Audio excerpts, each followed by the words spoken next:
안녕하십니까? 기도해 주셔서 감사드리고 이 시간 또 귀한 기도에 또 하나님께서 응답하셔서 우리 모두에게 이 성령의 감동하심 가운데 은혜와 축복을 받는 시간 되시기를 바라고 또 우리가 천국에서 만나리라 함께 찬양을 했는데요. 정말 하늘 생명책에 그 이름이 기록되어서 그 이름이 흐려지지 아니하고 또 하나님께서 이 구원하여 주시는 귀한 하늘 가족들이 다 되기를 소망하실 텐데, 그래서 저희가 이 교회를 통하여 침례받고 또 기도 중에 언급하셨던 농명책에 또 그 이름이 기록되는 것이 하늘 생명책에 이름이 기록되는 것으로 우리가 생각을 하지 않습니까? 그 침례 받으신 분들이 다 대부분이실 텐데, 이 침례 받기 전에 계시는 우리 이선구 형제님, 특별히 지난 안식일에 또 이어서 오늘도 뵙게 되고 또 함께 귀한 열심으로 하나님 말씀을 나눌 수 있게 되어서 너무 감사하고 참 좋습니다. 특별한 하나님의 섭리 가운데 감동하심에 순종하여 그렇게 신앙적인 열심으로 이와 같이 정말 자발적으로 또 교회에 출석하시고 또 더욱 신앙 안에서 생애하시고자 열심을 품으시는 모습이 하나님께서 참 복주시고자 하시는 귀한 모습이라고 생각이 됩니다.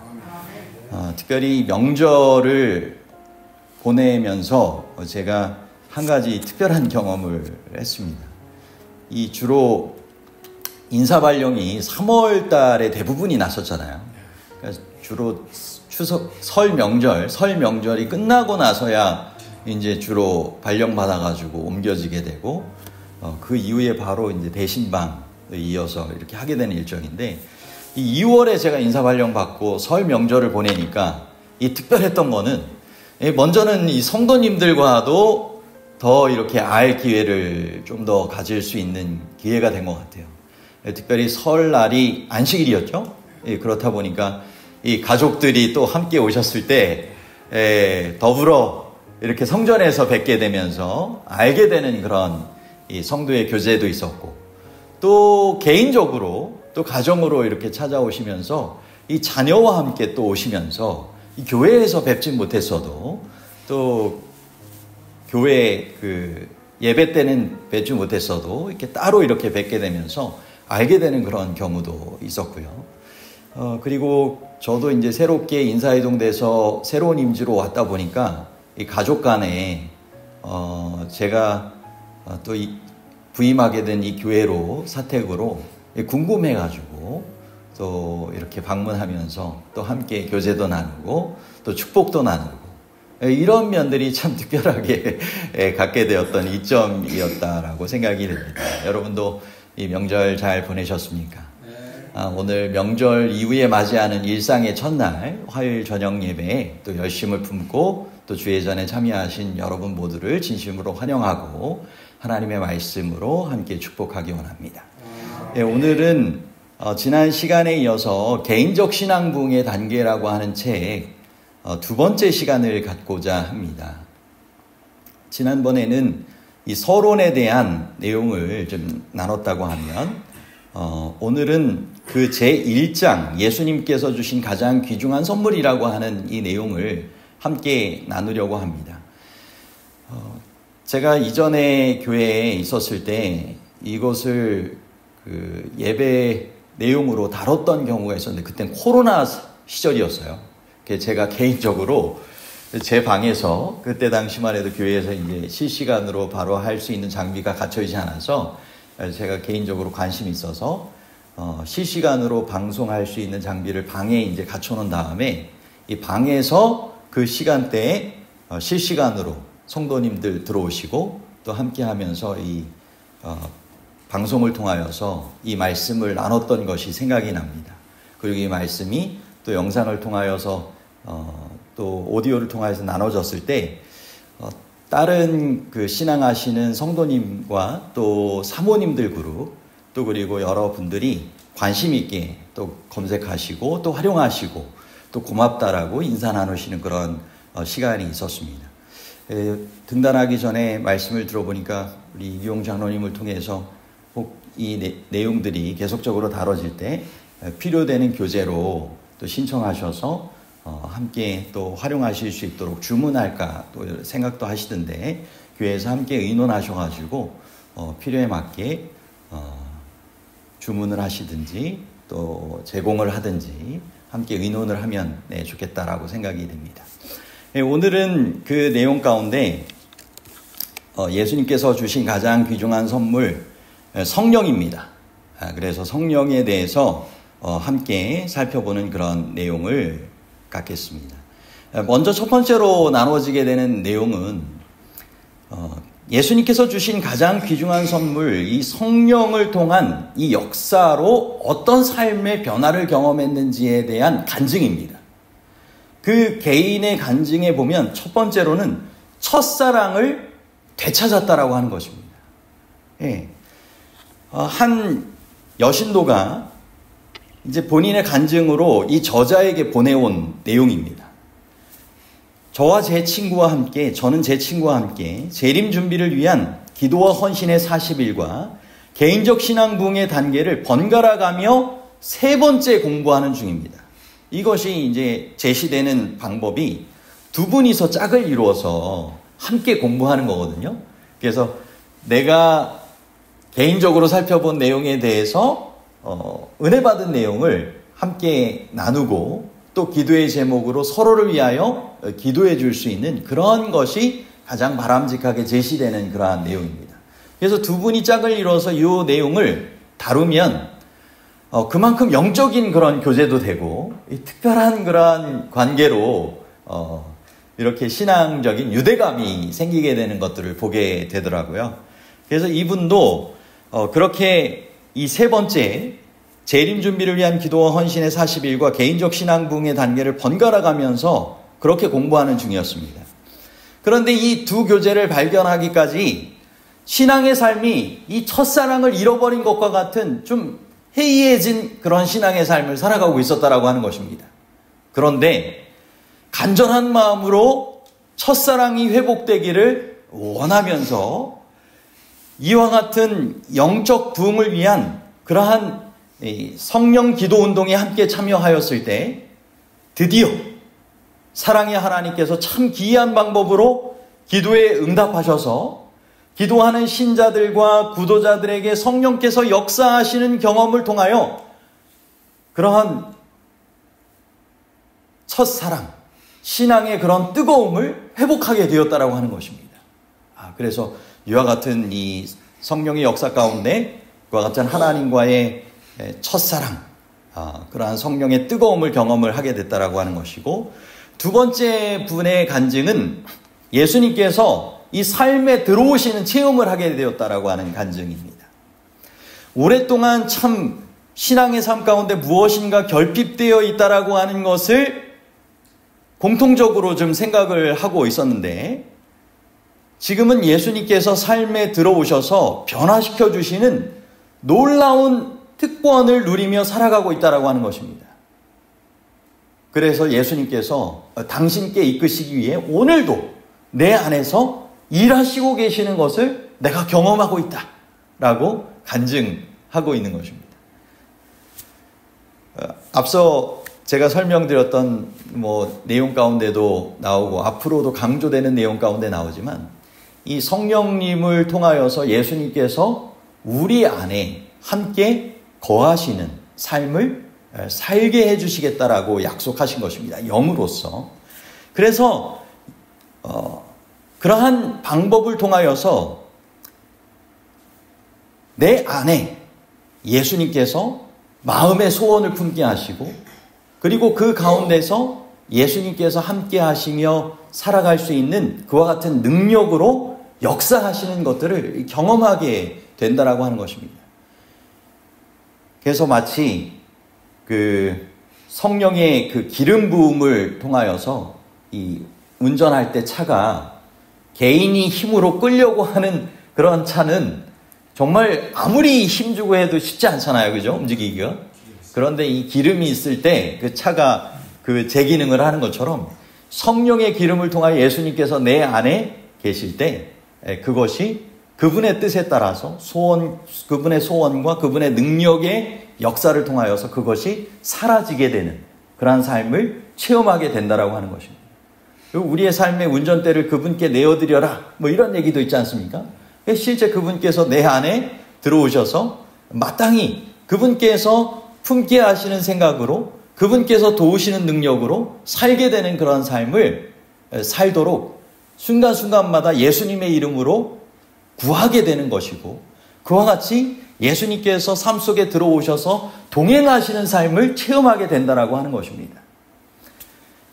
그 체험의 비결 가운데 특별히 말씀이 함께하는 삶도 중요하고, 성령의 기도를 통하여 성령님의 역사를 구하는 것도 또 한 가지 귀한 방법입니다. 여기 예수님께서 제자들을 통하여서 함께 동행하는 삶을 살아가실 때 제자들은 분명히 예수님의 사역 가운데 강력한 능력이 역사되는 것을 보았습니다. 그래서 제자들은 혹시 그분의 이런 홀로 기도하시는 규칙적인 기도의 생활에 예수님의 놀라운 능력의 역사가 있는 것이 아닌가라고 하는 깨달음을 통하여서 제자들이 묻죠. 예수님께, 주여, 요한이 자기 제자들에게 기도를 가르쳐 준 것처럼 우리에게도 가르쳐 주십시오. 그때 예수님께서 이 요청에 응답하셔서 가르쳐 주신 그러한 주기도문의 내용이 누가복음 11장 1절로부터 13절에 나옵니다. 우리는 흔히 마태복음 6장 9절로부터 13절에 주기도문도 있지만, 여기 누가복음 11장 1절로부터 13절에 예수님께서 기도에 대해서 가르쳐 주신 이 주기도문의 내용에 보면, 특별히 주기도문과 함께 밤중에 도착한 친구의 비유, 그리고 더 나아가 성령을 받기 위한 끈질긴 기도를 하도록 이와 같이 교훈하고 계십니다. 이 비유에 보면 한 사람이 있는데 자기 집에 친구가 찾아왔어요. 그런데 자기에게, 그 친구에게 나눠줄 것이 없는 것입니다. 자기에게 없는 거예요. 그래서 결국 밤이 늦었음에도 그는 절박한 필요에 따라서 나눠주기 위한 것이 자기에게 없기 때문에 나눠줄 것을 얻기 위한 그 필요를 가지고 자기의 이웃, 친구를 찾아갑니다.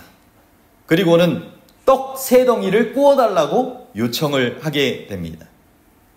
그런데 얼마나 끈질기게 요청을 했는지, 비록 벗됨을 인하여서는 주지 않을 수 있겠지만 너무 강청을 하니까, 이 처자식도 있는데 밤중에 잠도 못 자게 너무 강력하게 그냥 도와달라고 요청하는 거예요. 안 도와주면 잠 못 재우게 할 만큼, 그만큼 간절하게 하니까 결국 어떻게 했을까요? 주었죠. 떡 3덩이를 나눠주기 위한 것을 주게 됩니다. 결국 자신과 손님을 위한 생명의 떡을 수중에 넣게 된 것입니다. 이제 예수님께서는 이 비유를 통하여서 성령을 위한 간청을 이와 같이 하도록 요청하고 계십니다. 먼저는 가진 게 자신에게는 스스로가 없다라고 하는 것을 깨달아야 한다라고 하는 것입니다. 나눠줘야 되는데 나눠줄 것이 없었잖아요. 그죠? 그리고 나눠주기 위해서 그 친구에게 가가지고 밤이 늦었지만 간절하게 그 생명의 떡을 나눠줄 것을 얻기 위하여 구하지 않습니까?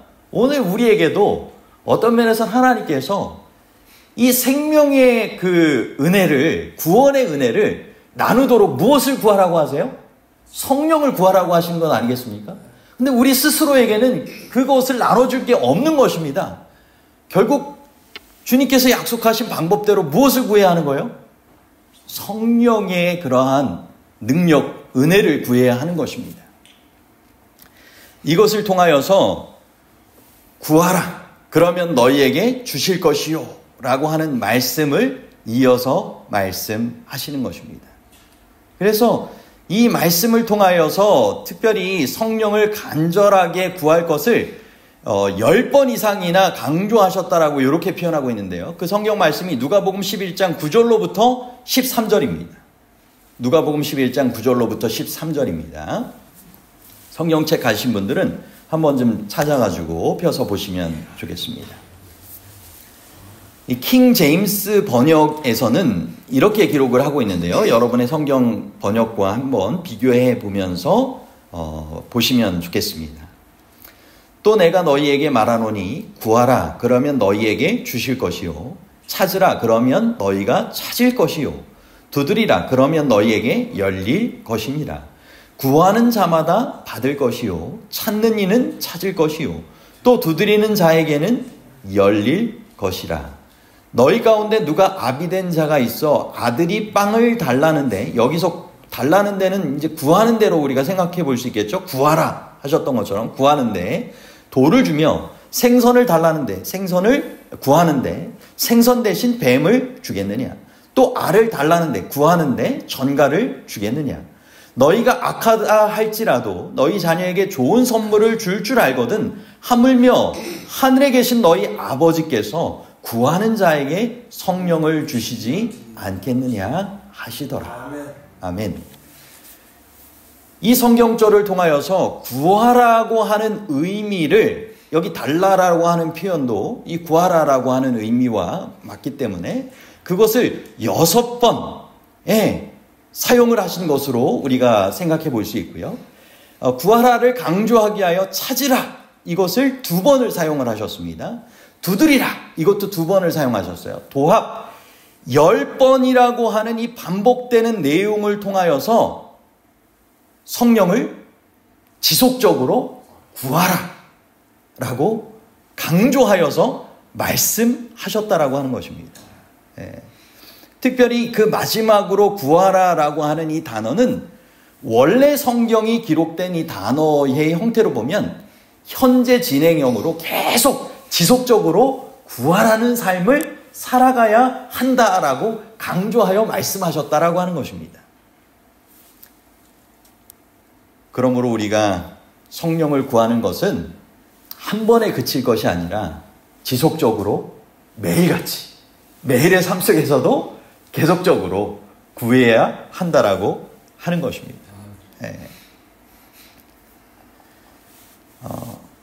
이와 같이 간절하게 구하는 것에 대해서 예수님께서 이 강조하신 것은 첫 번째로 긴급한 것을 의미하는 것입니다. 지체하지 말라라고 하는 것이고요. 두 번째는 지속하여서 구하라라고 하는 것입니다. 이 지체하지 말고 지속적으로 계속 꾸준하게 구하는 것을 통하여서 결국 우리가 경험할 수 있는 영적인 그런 축복들이 있습니다. 실물교훈에서는 이렇게 기록하고 있습니다. 실물교훈 145쪽인데요. 하나님께서는 한 번만 구하면 받을 수 있다고 말씀하지 않으신다. 그분은 우리에게 구하라고 명하시고 낙심하지 말고 꾸준히 기도하라고 하신다. 꾸준한 기도는 그 간구자로 하여금 더욱 열성 있는 태도를 가지게 할 뿐 아니라 그가 구하는 것을 더욱 가지고 싶어 하도록 만든다. 여러분, 우리가 정말 간절히 필요된 것은 줘도 되고 안 줘도 되고 하는 문제가 아니지 않습니까? 그죠? 꼭 얻기를 바라는, 정말 우는 아이 떡 하나 더 준다는 그 말이 정말 사실일 것을, 나에게 적용될 것을 간절히 바라면서 정말 사람에게도 우는 마음으로 그렇게 하듯이 사람보다 더 정말 크신 능력이 하나님께 더 간절하게 구하면서 사람 앞에도 나가는 것 아니겠습니까? 저도 그런 간절함으로 꾸준하게 정말 기도했던 그런 경험들이 있습니다. 그런데 그런 꾸준한 기도는 두 가지를 우리에게 그러한 축복으로 경험하게 된다라고 했는데, 첫 번째는 더욱 열성 있는 태도를 갖게 한다라고 하는 것입니다. 그것이 얻어질 때까지 더욱 열심으로 잊지 않고 계속적으로 구하게 되는 것입니다. 그리고 두 번째는 구하는 것을 더욱 가지고 싶어 하게 된다라고 하는 것입니다. 간절함이 더해진다라고 하는 것이죠. 이처럼 우리가 성령을 구하는 꾸준한 기도를 주님 앞에 지체하지 말고 지속적으로 할 수 있도록 요청하고 계시는 것입니다. 여러분, 성령은 정말 예수님께서 약속하신, 그리고 하나님께서 또 우리에게 허락하여 주시는 가장 귀중한 선물인데, 예수님께서 제자들을 사랑하시고 끝까지 함께 하신다라고 하는 표로 성령의 선물을 최고의 선물로 허락하여 주시는데, 이 귀중한 선물은 아무에게나 그냥 주어지는 게 아닙니다. 그죠? 아무에게나 그냥 주어지는 게 아니라 소중함을 알고 받기를 간절히 소망하는 자에게 허락하여 주시는 것입니다. 그러므로 우리 자신에게 성령을 부어주시도록 자신을 굴복하는 기도를 드려야 된다고 하는 것입니다. 헌신의 기도죠. 굴복의 기도. 소중함을 알고 간절함으로 내 자신을 온전히 내어드리겠다라고 하는 이 굴복의 헌신의 기도를 드려야 되는데, 그런 헌신한다라고 하는 그 뜻을 이렇게 표현하고 있습니다. 하나님을 갈망하는 것입니다. 목마른 자에게 누구나 값없이 생명수를 주신다고 했잖아요. 하나님을 그처럼 갈망하는 것이 헌신한다라고 하는 표현입니다. 그리고 하나님을 신뢰하는 것이 또한 헌신하는 것입니다. 나를 믿는 자는 성경의 이름과 같이라고 하셨습니다. 그죠? 생명수, 그 샘물이 그 속에서 정말 솟아나도록 하시겠다. 나를 믿는 자는 하나님을 신뢰함으로 약속을 주장하면서 기도해야 하는 것입니다. 주실 것을 믿음으로.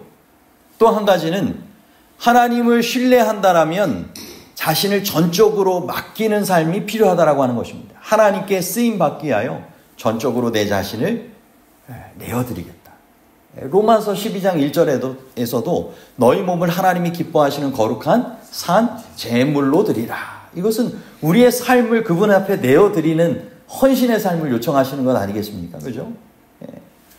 그리고 매사에 하나님을 따르는 삶을 살겠다라고 하는 것입니다. 그래서 하나님께 순종하는 자들에게 성령을 주십니다. 그리고 자신의 길을 버리고 하나님의 뜻을 쫓는다라고 하는 것이 헌신입니다. 회개할 때, 그리고 회개하여 침례를 받을 때 성령을 허락하여 주시는 것입니다. 그리고 그릇된 도모와 계획을 포기하는 것이 헌신의 의미입니다. 그래서 내가 나의 마음에 죄악을 품었더라면 주께서 듣지 아니하시리이다 라고 하는 그런 성경의 표현처럼 나의 그릇된 계획과 그러한 도모를 포기하겠다 라고 할 때 주님께서 성령을 주시는 것이고, 자신의 부족을 깨닫고 인정하는 것, 내게는 그것이 없다. 그리고 부단히 지속적으로 성령을 간청하는 것, 그것이 헌신의 또 다른 모습이라고 생각할 수 있겠습니다. 이와 같이 헌신의 삶으로 매일의 삶에 성령을 구할 때 누구든지 목마르거든 내게로 와서 마시라 라고 하는 이 표현에서처럼 주님께서 분명히 약속하신 것처럼 성경의 이름과 같이 그 배에서 생수의 강이 흘러나리라. 이는 그를 믿는 자들이 받을 성령을 가리켜 말씀하신 것이라 라고 하셨죠. 그래서 생수의 강이 배에서 흘러넘치는 성령 충만한 삶은 그만큼 하나님의 선물, 예수님의 그 가장 귀한 선물 성령을 통하여 그리스도인으로서의 풍성한 열매 맺는 삶을 살아가게 해주시겠다라고 약속하시는 것입니다. 우리가 이와 같은 정말 주님 안에서 풍성한 열매 맺는 삶을 함께 살아가시게 되기를 간절히 소망합니다. 네. 지상생애 동안 예수님께서 우리를 위하여 남김없이 남기신 그러한 모본의 모습이 있습니다. 여러분 아시는 것처럼 예수님의 삶은 성령과는 뗄래야 뗄 수 없는 그러한 삶이었죠. 성령을 통하여 잉태되셨고요. 침례 받으실 때도 성령이 비둘기같이 임하셨습니다. 그리고 그럼에도 불구하고 예수님께서는 매일의 성령의 침례를 구하셨습니다. 엘렌 지 화이트의 그런 시조 내용 가운데 보면 1895년 11월 21일에 기록하고 있기를 예수께서는 아침마다 하늘아버지와 교통하셨고 매일 새롭게 성령의 침례를 받으셨다라고 표현하고 계십니다. 그러므로 이분의 매일의 생애는 성령의 그러한 침례로 이어지는 생애가 되었던 것입니다. 사도행전에는 우리에게 이런 교훈을 주고 계십니다. 사도행전 56쪽입니다. 그리스도께서 지상생애 동안 필요되는 은혜를 새롭게 공급받기 위하여 매일 하늘아버지께 간구하셨다는 사실을 아는 것은 자신을 성별한 교역자에게, 성도에게 귀중한 위안이 된다. 오늘 우리가 하나님의 일을 하게 되는 하나님의 동역자요, 예수님의 제자요, 참된 그리스도인으로서 살아가기 위해서 예수님께서도 매일의 삶에 필요로 하셨던 은혜를 공급받기 위하여 하늘아버지와 교통하시며 성령을 구하셨던 것처럼 오늘 우리도 성령을 구하는 삶을 지속적으로 살아가야 한다라고 하는 것입니다. 네. 사도 바울도 이와 같은 삶을 강조하여서 이야기를 했습니다. 에베소서 1장 13절에 보면 신앙의 삶을 시작할 때 너희가 성령으로 인치심을 받았다라고 표현하고 있습니다. 그리고 같은 에베소서 3장 16절로부터 17절에도 성령 안에서 강건하여지도록 요청하고 있습니다. 성령으로 인치심을 받으며 신앙의 삶을 시작하고 그리고 성령 안에서 강건해질 것을 이야기를 하면서 에베소서 5장 18절에 에베소 교인들, 성도들 모두에게 성령으로 충만함을 받으라 라고 표현하고 있는데 이것은 지속적으로 반복하여 새롭게 성령으로 충만함을 받으라 라고 요청하는 것입니다. 우리가 거듭날 때 성령으로 충만함을 경험을 했더라도 이것이 신앙의 성장하는 단계에서도 성령의 역사가 필요하고 우리가 지속적으로 날마다 신앙의 삶을 살아가고 성장하는 데 있어서 필수적인 것이 성령으로 충만함을 지속적으로 경험하는 것입니다. 네.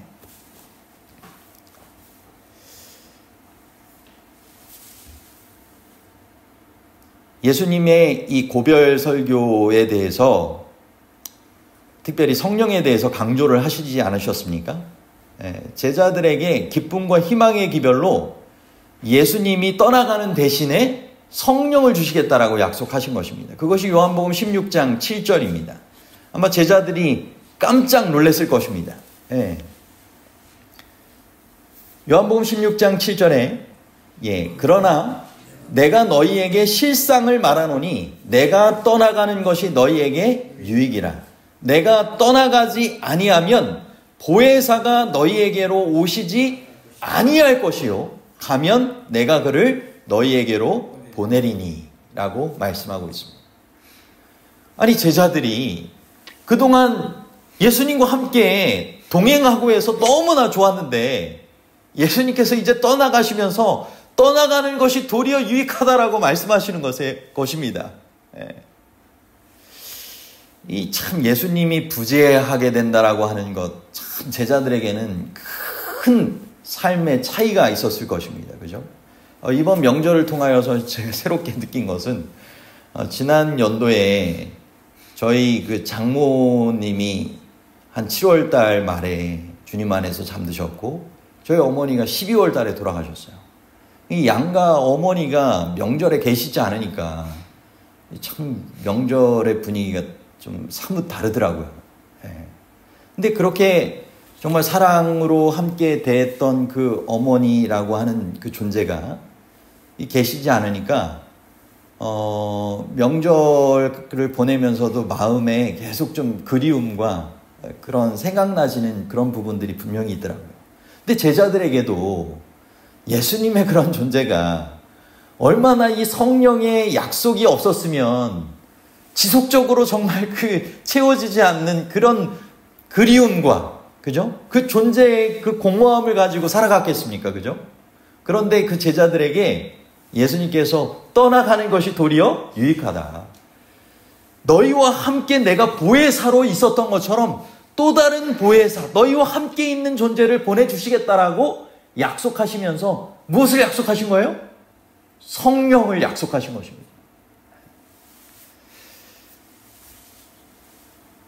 제자들이 예수님께서 육신으로 함께 계셨던 것처럼 이제는 성령을 통하여서 육신의 장벽의 구애를 받지 않으시고 때와 장소에 상관없이 각 개인과 함께 하실 수 있는 성령님의 역사를 경험하게 된다라고 약속하신 것입니다.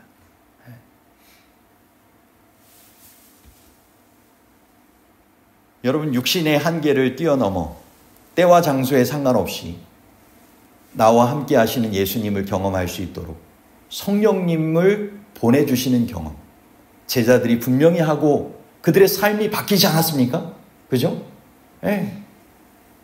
예수님이 나의 구세주 되심에 대해서 정말 감격스러워하게 되었고, 예수님의 증인으로서 어떠한 환경에 처하든지 간에 정말 끝까지 믿음으로 그 성령에 충만한 그 사역을 감당할 수 있었던 것처럼 오늘 우리에게도 동일한 약속이 선물로 주어진 것입니다. 그죠? 그 선물을 우리도 받으면 어떻게 될까요? 때와 장소에 상관없이 성령에 충만한 예수님의 제자요, 예수님의 증인들로 그러한 구원의 사역에 함께 동역할 수 있는 그리스도인으로 살아갈 수 있지 않겠습니까? 네, 그러한 삶이 우리가 되어야 할 것입니다. 어느 여교사가 그런 간증을 했어요. 자기가 2개월 만에 이 책을 6회 통독을 했는데 구속주 예수님에 대한 자신의 사랑이 너무나 뜨거워져 가지고 이제는 예수님 안에 사는 이 즐거움이 너무나 기뻐가지고 하늘을 미리 맛보며 살아가는 삶인 것 같다라고 이야기하는 거예요. 성령께서 자신의 생각을 주관하셔서 대화 중에 자신의 행동, 어떤 태도를 보여야 할지, 또 수업 중에나 또 삶의 순간순간마다 어떻게 정말 행하면 좋을지에 대하여 하나님의 도우심이 필요될 때 주님께서 힘과 지혜를 주시고 그 임재하신 가운데 도와주시는 것을 성령 충만한 삶을 통하여 경험하고 있다라고 하는 것입니다. 이분이 이와 같은 본인의 삶에도 경험을 이와 같이 했을 뿐만 아니라 자신이 가르치던 한 학생을 통하여 이런 놀라운 성령의 역사를 통한 변화되는 체험을 하게 됩니다. 한 아이가 전학을 오게 됐어요. 13살짜리였는데 그야말로 문제 특별 관심 대상 학생이었습니다. 네. 교장실에도 불려가서 친구들하고 싸우고 잘못 행동하는 것에 대해서 지적받고 이제 했는데 자신이 그동안 삶을 좀 잘못 살았다, 자기가 잘 살아보면 좋겠다라고 생각하여서 정말 회개하면서 기도하는 가운데 삶이 변화되긴 했다고 합니다. 아침마다 기도드리며 정말 감정적으로 또 다투고 싸우는 일들이 줄어들긴 시작했어요. 그런데 완전히 그것이 없어지지는 않는 것입니다. 어떨 때는 정말 그와 같은 기도를 통하여 승리하는 것처럼 보이고 삶이 변화되는 것처럼 보이다가 어떨 때는 또다시 막 욱하는 성질을 못 참고 실패하고 다투고, 그래서 자신도 기도하고 중보의 기도도 받는데 삶의 변화가 한계가 있는 것입니다. 그때 이 선생님이 자신이 개인적 신앙붕의 단계라고 하는 것을 통하여 이 성령의 역사에 대해서 구하고 경험하는 삶을 너무나 이렇게 확실하게 했기 때문에 이 친구에게, 이 학생에게 그러한 그 책을 소개를 했습니다. 그래서 혹시 성령을 받기 위해서 기도를 드린 적이 있느냐라고 물어봤어요. 그리고 이 책이 성령을 받을 수 있도록 기도회가 얼마나 필요한지, 그러한 기도를 통하여 성령을 받을 때 자신의 능력의 한계를 뛰어넘어서 예수님께서 함께 하시는 삶을 통하여 삶이 다스려지고 변화될 수 있는 삶이 된다라고 하는 것을 소개를 한 것입니다. 실제 이 아이가 그 책을 받아들고 열심히 읽다가 선생님에게 물은 것입니다. 몇 번이나 정말 읽으면 되냐고, 그리고 선생님은 몇 차례까지 읽었냐고. 그래서 이 학생도 추천에서 들은 것처럼 6회에서 한 10회까지 통독하겠다라고 다짐하고는 그 삶을 계속적으로 깨닫고 실천하기 위하여 6회에서 10회 통독하면서 계속 그와 같이 성령을 구하는 기도를 드리게 된 것입니다. 이 아이가 변화된 것입니다. 주먹다짐이나 말다툼을 전혀 하지 않게 되고요. 자신이 두들겨 패던 남자 친구들과도 아이들과도 사이가 좋게 어울려 지내는 완전히 딴 공손하고 친절한 아이가 된 것입니다. 과격한 성미가 온화한 아이로 바뀌었고요. 하나님의 역사가 분명히 임했다라고 하는 것을 그부들도 선생님도 자신도 알 만큼 변화된 것입니다. 그리고 이 아이가 침례받기로 결심하고 침례받고 새 사람으로 살아가게 됩니다. 분명히 깨닫게 되고 인내하고 배려하고 또 그와 같은 정말 하나님께서 주시는 삶을 통하여 이렇게 변화되는 그러한 경험을 이 아이가 실제 하면서 그러한 학교에서의 삶을 분명하게 그렇게 살아가게 됐던 것입니다. 오늘 저희의 가정과 또 저희의 직장에서 또 저희의 교회와 또 저희의 이웃들과의 관계에서도 저희의 삶에 이와 같은 실천을 통하여서 우리도 변화되고 다른 이들도 그 변화를 목격하고 증언할 수 있는 그러한 역사가 있게 되기를 간절히 소망합니다. 주님께서 그 일을 위하여 우리에게 도와주시겠다. 가장 귀한 선물로 성령을 구하라고 하는 그러한 초청의 말씀을 주신 것입니다. 그러한 초청에 따라서 저희가 오늘도 성령을 구하는 그러한 기도의 시간을 갖고 또한 매일같이 여러분이 개인적으로도 또한 가족에서도 함께 그와 같은 성령의 기도를 정말 드리며 삶을 변화시켜 갈 수 있는 저희의 삶이 되시기를 간절히 바랍니다. 아멘.